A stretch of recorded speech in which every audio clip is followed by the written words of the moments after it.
Fantastic.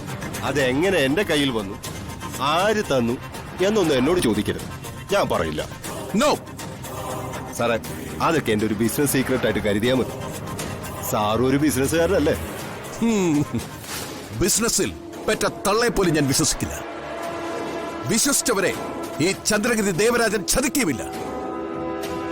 പക്ഷേ എനിക്കിപ്പോഴും ഇതൊന്നും ഉൾക്കൊള്ളാൻ കഴിയുന്നില്ല മിസ് ഗോപൻ. എന്തായാലും വാള് കൈ കിട്ടുമ്പോഴെങ്കിലും സാറ് വിശ്വസിക്കുമല്ലോ. അതെന്താ ഗോപൻ അങ്ങനെ പറയുന്നത്? നിങ്ങളുടെ വാക്ക് തന്നെ എനിക്ക് വിശ്വാസമാണ്. എങ്കിൽ സാർ ഒരു അല്പനേരം വെയിറ്റ് ചെയ്യും, ഞാൻ വാളുമായിട്ട് അങ്ങോട്ടെത്താം. Okay mister Gopan. സാറേ, വാള് വാങ്ങാൻ ആള് റെഡിയല്ലേ?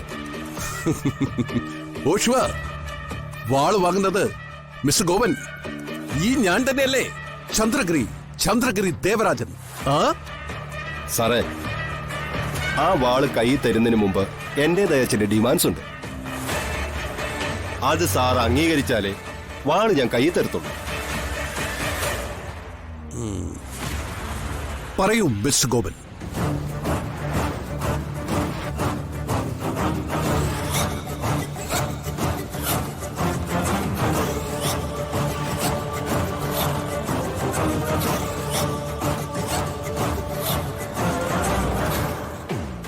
ഓക്കെ, ഇതൊക്കെ ഞാൻ സമ്മതിച്ചിരിക്കുന്നു.